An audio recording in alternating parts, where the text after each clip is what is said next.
Hello friends, welcome to my channel. ఈరోజు మనం జ్యోతిలింగాలు అంటే ఏంటి, అవి ఎలా ఏర్పడ్డాయి, వాటి వెనుక కారణం ఏంటి ఈ వీడియోలో తెలుసుకుందాం. జ్యోతిలింగం అనగా సంస్కృతంలో జ్యోతి దివ్యమైన కాంతి అని, లింగం శివుని స్వరూపం అని, జ్యోతిలింగం కాంతి రూపంలో ఉన్న శివుడు అని అర్థం. జ్యోతిలింగాల పరమార్థం భగవంతుడు స్వయంగా లింగ రూపంలో వెలిసిన ప్రదేశాలు. ఈ లింగాలలో శివుడు స్వయంగా కాంతి రూపంగా ప్రత్యక్షమయ్యాడని హిందువుల విశ్వాసం. జ్యోతిలింగాలను దర్శించుకున్నట్లయితే శివుని అనుగ్రహం, పాప విమోచనం, మోక్షప్రాప్తి కలుగుతుందని హిందూ శాస్త్రాలు చెబుతున్నాయి.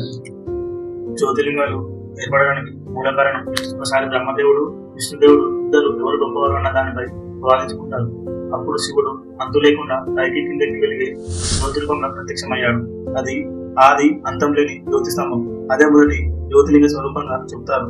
జ్యోతిలింగాలు శివుడు స్వయంగా ప్రత్యక్షమైన ప్రదేశాలు. జ్యోతిలింగాలను భూలోకంలో శివుని ఆత్మరూపంగా భావిస్తారు. ఇండియాలో 12 ప్రదేశాలలో జ్యోతిలింగాలు ఉన్నాయి.